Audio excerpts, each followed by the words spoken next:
talking to everybody at Dior, and I quite strongly felt that I wanted to work with NORTHERNQUARTER.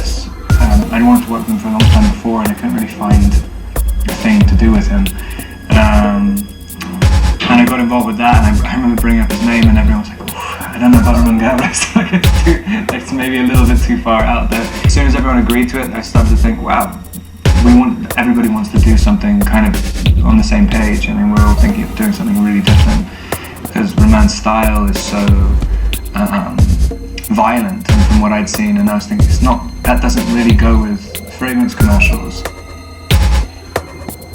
I wanted to do something different for me, just, I mean, regardless of anything else. I wanted to do, I felt like my career as an actor was going in a certain direction, I felt like working with Roman and also doing something which is quite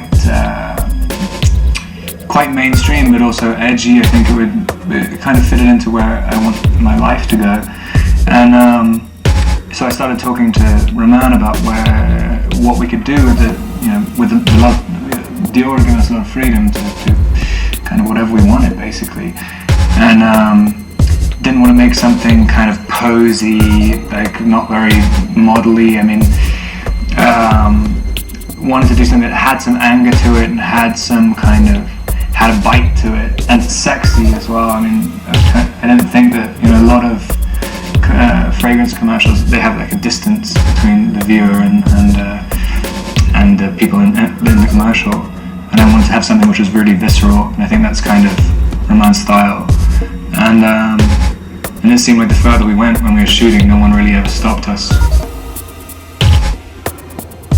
The Dior Homme man is, I think, someone who's just a little bit wild. I mean, a little bit kind of does whatever he wants. He's a bit of a free spirit. Not really scared of anything. Can kind of be whoever he wants to be at any time. Just someone who lives life on his own terms completely. Yeah, he's like the kind of guy who gets into fights in a tuxedo. Hopefully that's how people interpret it. There's something innately elegant, and especially in people in foreign people's eyes about French people, but they kind of seem very classy 100% of the time. And I think even though there's a lot of energy and the commercial's very visceral, it does still have very natural elegance to it. And I think that's very French. Quite wild, hopefully pretty sexy, something quite elegant but fast-paced about it, and quite visceral and powerful.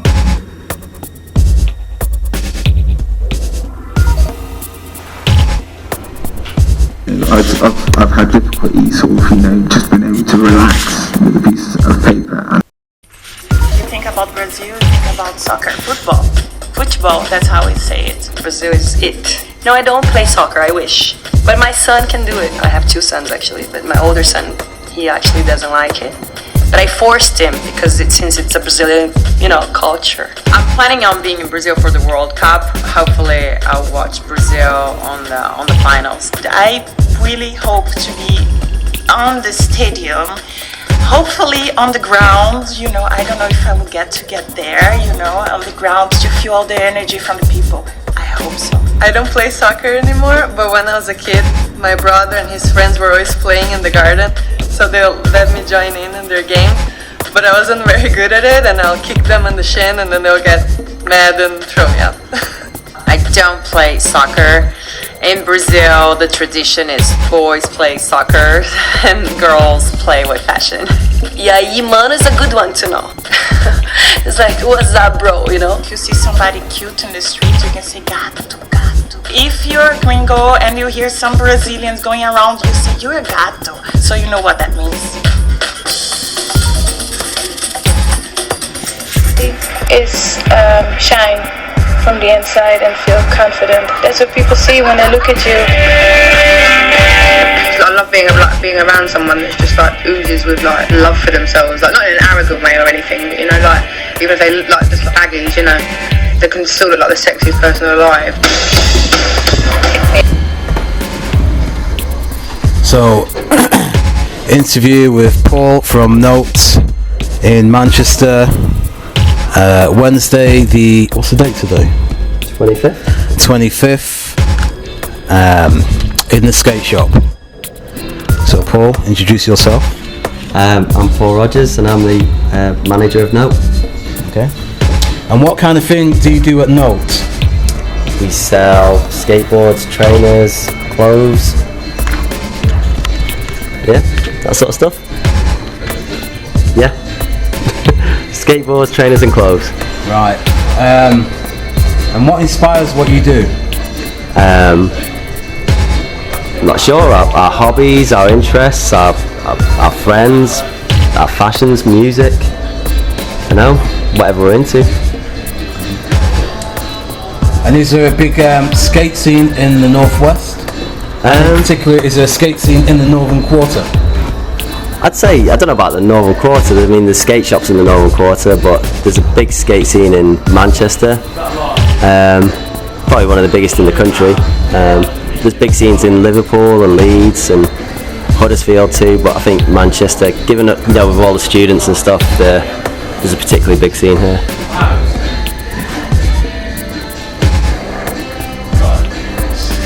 Okay. So what have been the best best bits of your career and the worst bits?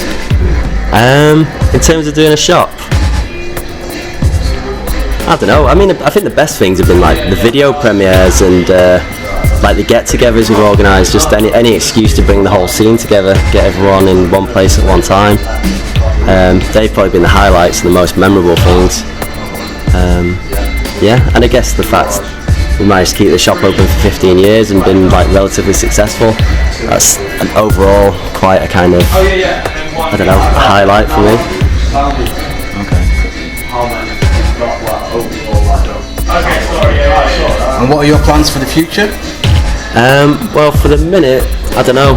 We've just opened this new shop on Thomas Street. That's for the future. I haven't really thought much past that. Just to carry on doing what we're doing. Yeah, perhaps try and grow the website side of the business. Other than that, we're pretty happy with the presence we've got in Manchester. So yeah, just work on our website a bit. Why the change? Why did you change from the shop where you were to this shop? Both shops are both in the Northern Quarter. Yeah, we've still got the other shop. We're doing 2 shops now. Okay. We just ran out of room in that shop. We did this shop to concentrate on the clothes and the trainers, and that shop's to concentrate on the skateboards and the skateboard brands, the skateboard kind of t-shirts and shoes and stuff. This shop's a bit more fashion. That one's strictly kind of hardware and proper hardcore skateboard stuff. Didn't you collect football t-shirts, not skateboarding t-shirts? So I've got Russia 1970. And what's your favourite thing right now? I've got favourite thing in the shop? Not necessarily in the shop. What's your favourite thing at the moment? In general,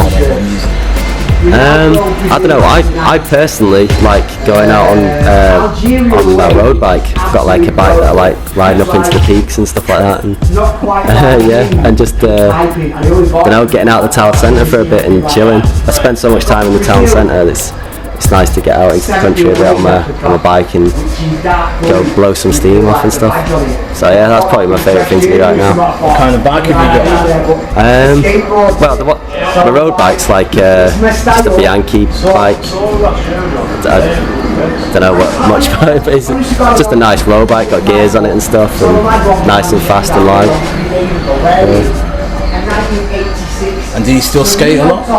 Me? No, not really. I mean, my background was more BMX, that's how I got into all this. I've always been into cycling and stuff like that. But yeah, these days, I tend to get 1 or 2 days off a week, and on those days I just get on my road bike, get out of the city, so yeah, I haven't really been down any skate parks or out on the streets lately, to be honest.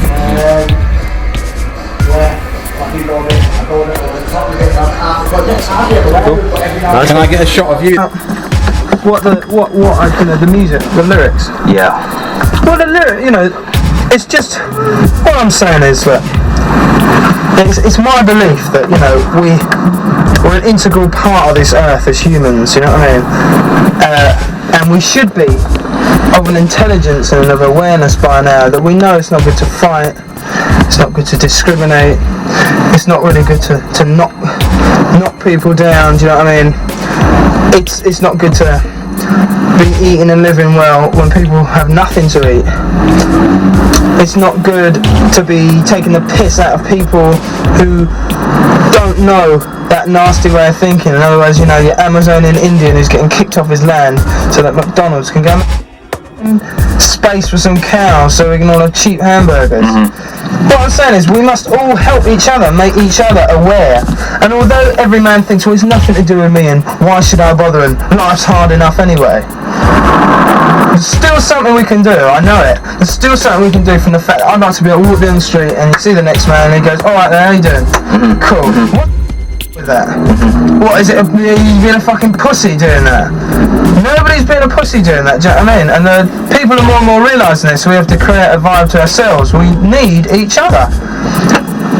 You know, in a way, we're being run. You know, we're in a system, it's being run by some people who sit at the top. They have a privileged position there. They're not using that position properly. Like the Director of Public Prosecutions gets caught in King's Cross. Like, you know, the Guinness guy, you know what I mean, not happy with the millions he's already got, has to try and scam a few more million. We're dealing with greedy people who are on power trips of their